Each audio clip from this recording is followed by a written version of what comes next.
Hello students, हमने जो कल पाठ पढ़ा था हमारे आसपास के पदार्थ, हम आज उसको कंटिन्यू करेंगे। कल मैंने आपको समझाया था पदार्थ की अवस्थाओं के बारे में, अवस्था परिवर्तन के बारे में आज हम पढ़ेंगे। पदार्थ के गलनांक, क्वथनांक, गुप्त ऊष्माएं, ये आपको बड़ा कंफ्यूज करती है। ये बहुत सिंपल सी चीज़ है, अगर आप ध्यान से सुनेंगे तो समझ पाएंगे। मैं ब्लैक बोर्ड का इस्तेमाल इसलिए नहीं करता हूँ क्योंकि जब भी ब्लैक बोर्ड के साथ आपको पढ़ाया जाता है, आपका पूरा ध्यान ब्लैक बोर्ड पर क्या लिखाया जा रहा है उस पर होता है। मैं चाहता हूं कि आप समझें, मेरी बात आपके सीधे कानों में जाए। ब्लैक बोर्ड पर जो लिखाना है वो आपको नोट्स में उपलब्ध करवा दिया गया है। ब्लैक बोर्ड पर भी हम समझा देंगे दोबारा, लेकिन मेरा प्रयास है कि आप एक बार पहले जब टीचर कहता है उसको सुनने पर पूरा कंसंट्रेशन रखें।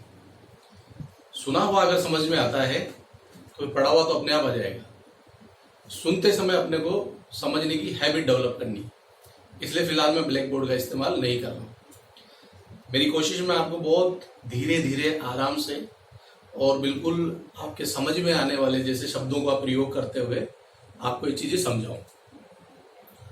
पदार्थ की हमने 3 अवस्थाएं देखी, ठोस, द्रव और गैस। पदार्थ के हमने प्रकार भी देखे, तत्व, यौगिक और मिश्रण। अब आते हैं हम अवस्था परिवर्तन की तरफ। एक ही पदार्थ अलग अलग अवस्थाओं में रह सकता है, तो पदार्थ का अवस्था परिवर्तन कैसे होता है, इसके लिए हमें क्या करना होता है, ये हमको अब समझना है। पदार्थ के अवस्था परिवर्तन के लिए 2 महत्वपूर्ण कारक हैं, ताप और दाब। ताप बढ़ाने से क्या होता है? ताप बढ़ाने से पदार्थ के जो कण है, अणु या परमाणु, पदार्थ के सूक्ष्मतम कण होते हैं।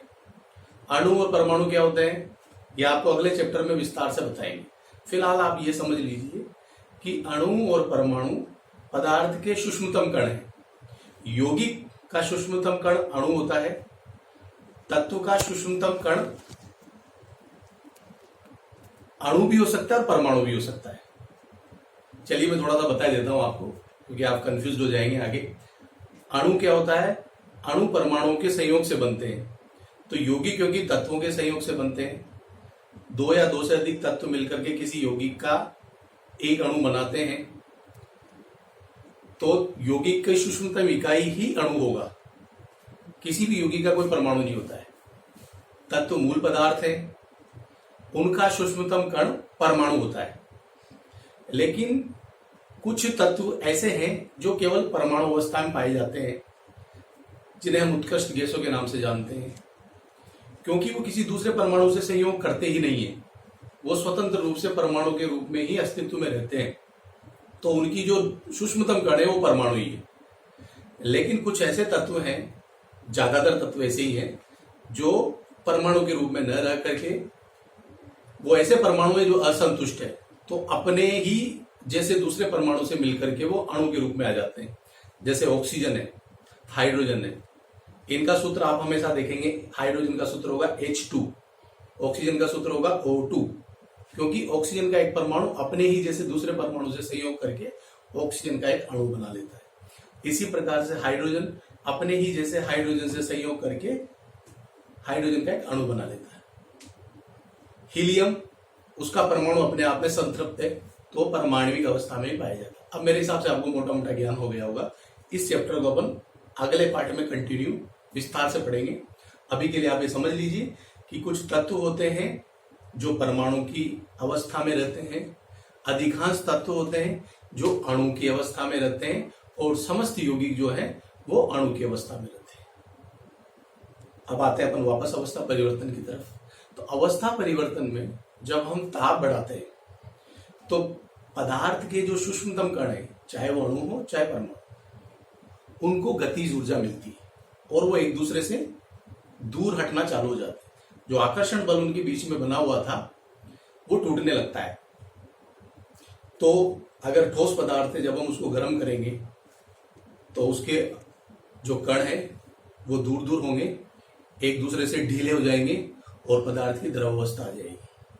फिर हम इसको जब और गर्म करेंगे तो ये अणु एक दूसरे से स्वतंत्र होकर के उड़ने लग जाएंगे, तो ये उसकी क्या आ गई?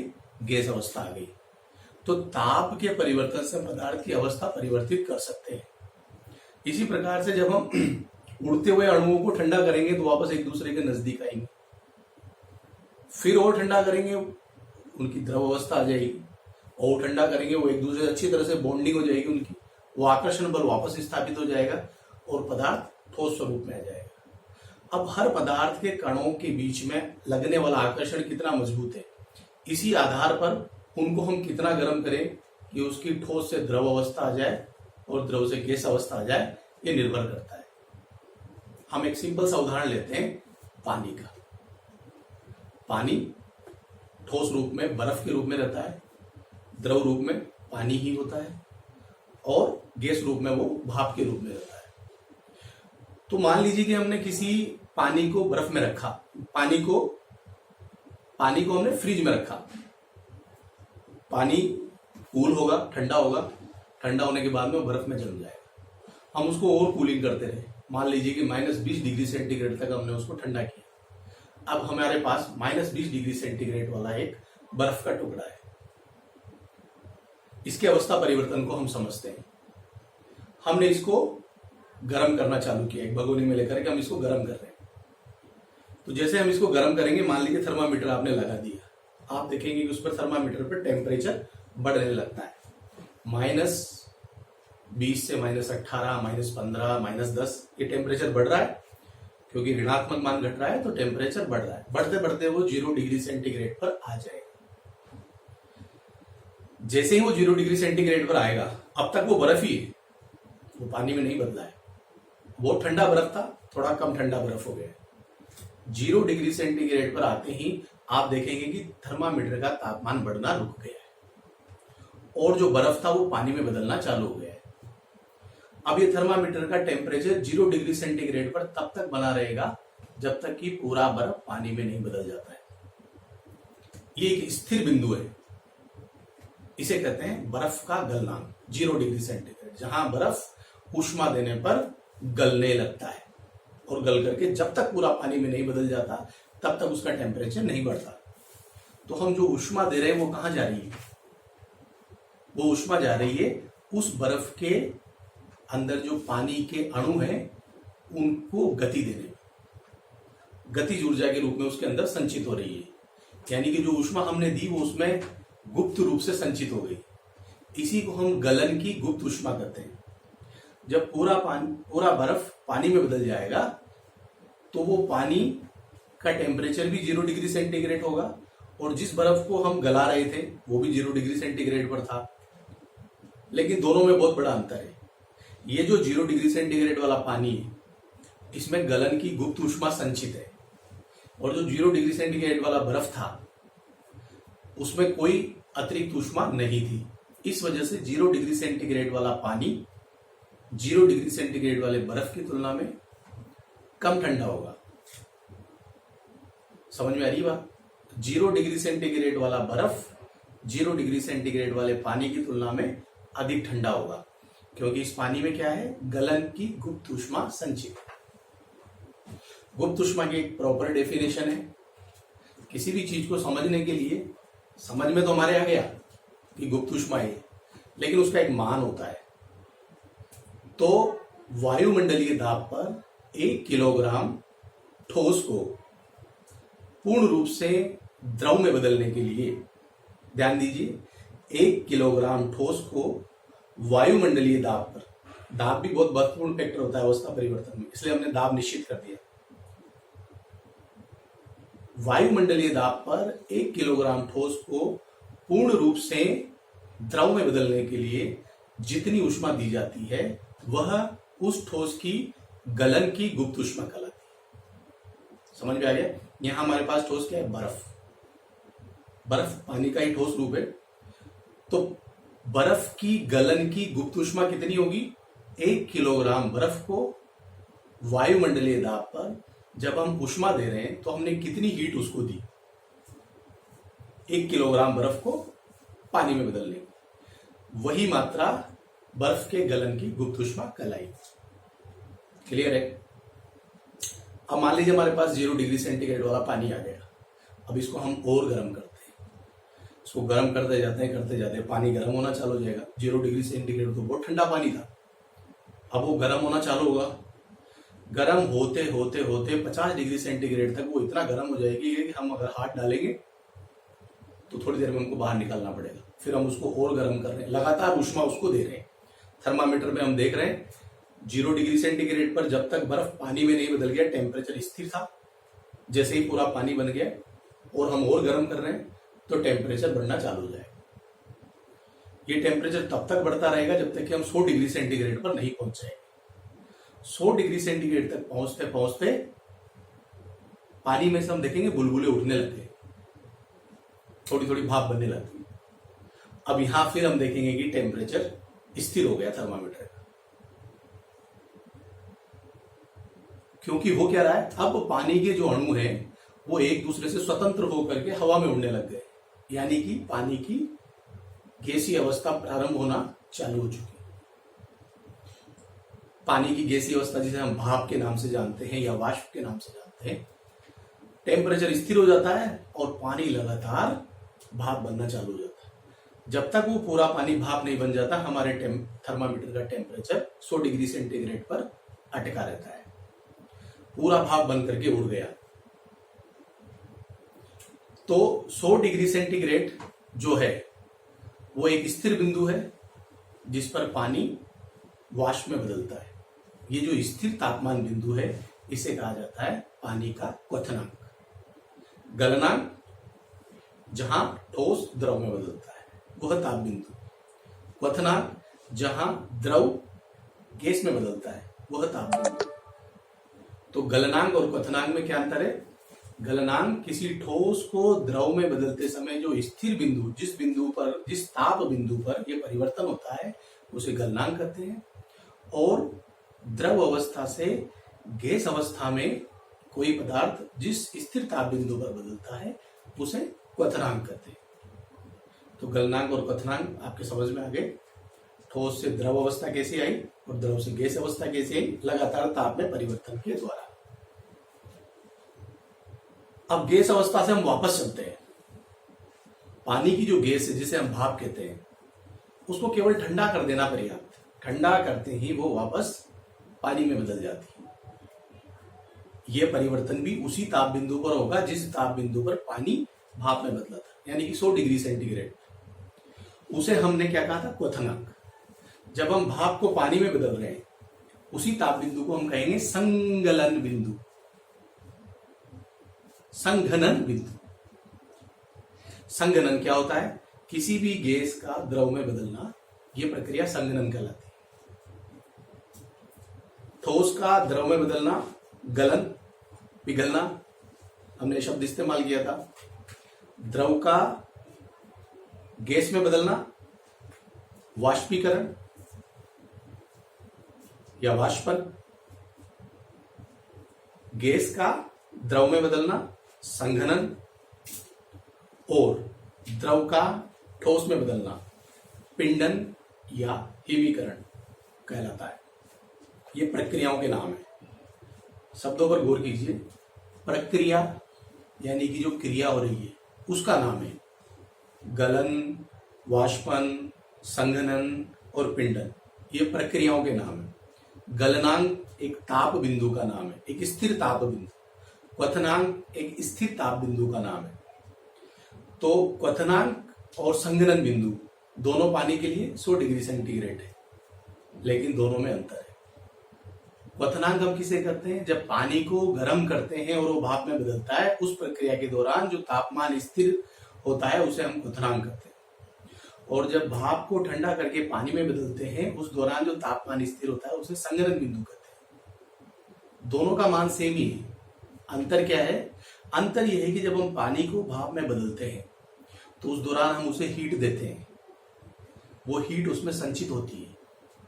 तापमान स्थिर है, लेकिन इस ताप बिंदु पर जो हमने पानी से गैस बनाई, पानी से जो भाप बनाई, उसका तापमान तो जितना 100 डिग्री सेंटीग्रेड पर भी पानी था, 100 डिग्री सेंटीग्रेड पर भाप बनी, लेकिन वो भाप ज्यादा खतरनाक है उस पानी की तुलना में, क्योंकि उसमें वाष्पन की गुप्त ऊष्मा संचित है।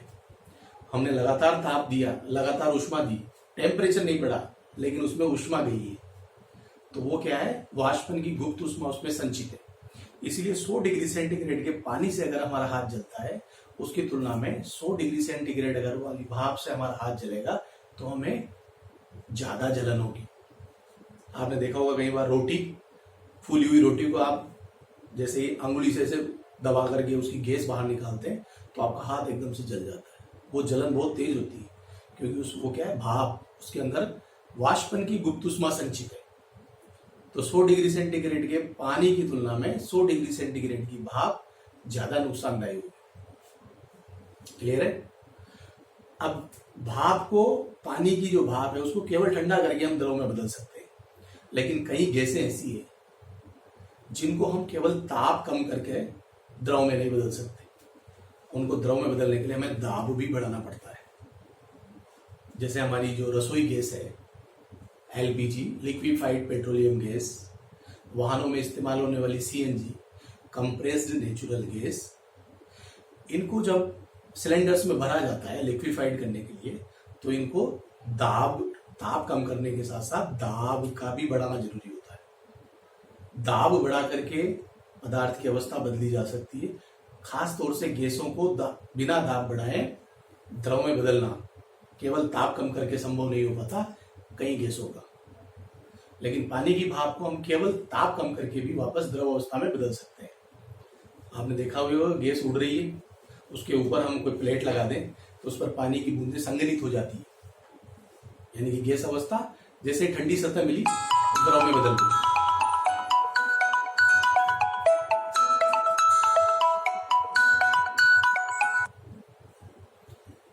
गैस अवस्था द्रव में बदल गई।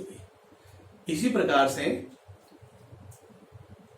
जो द्रव होता है, जब उसको हम और ठंडा करेंगे, पानी का उदाहरण अपन ले रहे थे, 100 डिग्री सेंटीग्रेड पर पानी से भाप बनी, 100 डिग्री सेंटीग्रेड पे ठंडा करने पर भाप से पानी बन गया। अब इस पानी को अपन ठंडा करते आएंगे 0 डिग्री सेंटीग्रेड पर आने के बाद में फिर से वापस बर्फ में बदलना चालू हो जाएगा। इस बिंदु को अब क्या कहेंगे अपन, हिमीकरण बिंदु या हिमांक। जब बर्फ पानी में बदलता है तो गलनांक, और जब पानी बर्फ में बदलता है तो उसी को हम क्या कह रहे हैं, हिमांक। दोनों का मान सेम है 0 डिग्री सेंटीग्रेड, लेकिन दोनों में वही अंतर है। जब हम बर्फ को 0 डिग्री सेंटीग्रेड पर गर्म करते हैं गलनांक बिंदु पर, तो जो पानी बनता है उसकी जो ठंडक है वो बर्फ की तुलना में कम होती है, क्योंकि उसमें गलन की गुप्त ऊष्मा संचित होती है। इसी प्रकार जब हम पानी को 0 डिग्री सेंटीग्रेड पर ठंडा करके बर्फ में बदल रहे हैं तो उसमें से उतनी ही ऊष्मा निकल रही है, तो जो बर्फ बनेगा वो ज्यादा ठंडा होगा। तो हिमांक और गलनांक समान, 0 डिग्री सेंटीग्रेड को ही हम हिमांक करते हैं, 0 डिग्री सेंटीग्रेड को ही हम गलनांक करते हैं, लेकिन बिल्कुल विपरीत दिशा में।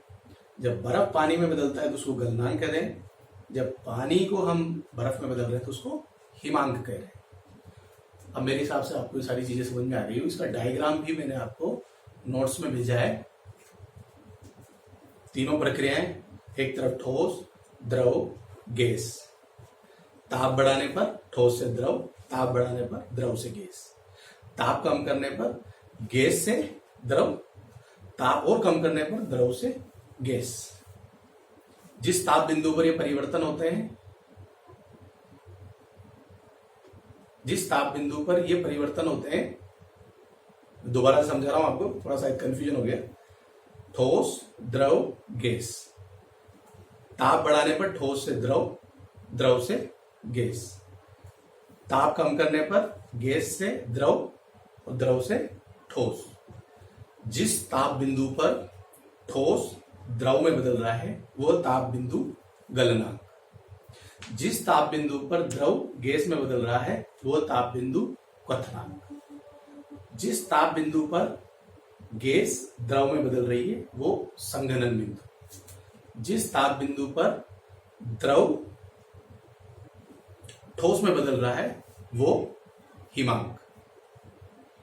ठोस का द्रव में बदलने की प्रक्रिया गलन, द्रव का गैस में बदलने की क्रिया वाष्पन, गैस का द्रव में बदलने की क्रिया संघनन, द्रव का ठोस में बदलने की क्रिया हिमीकरण या पिंडन। तो मेरे हिसाब से ये अवस्था परिवर्तन का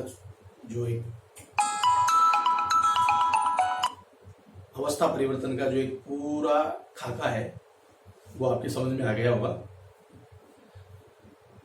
आगे हम पढ़ेंगे कि दाब के परिवर्तन के द्वारा गैसों को कैसे द्रव में बदला जाता है, एलपीजी और सीएनजी दोनों में क्या अंतर है, और एक और तरीके का अवस्था परिवर्तन होता है जिसमें ठोस सीधा ही गैस में बदल जाता है, जिसे ऊर्ध्वपातन कहते हैं। इनके बारे में अपन कल के वीडियो में पढ़ेंगे। Thank you.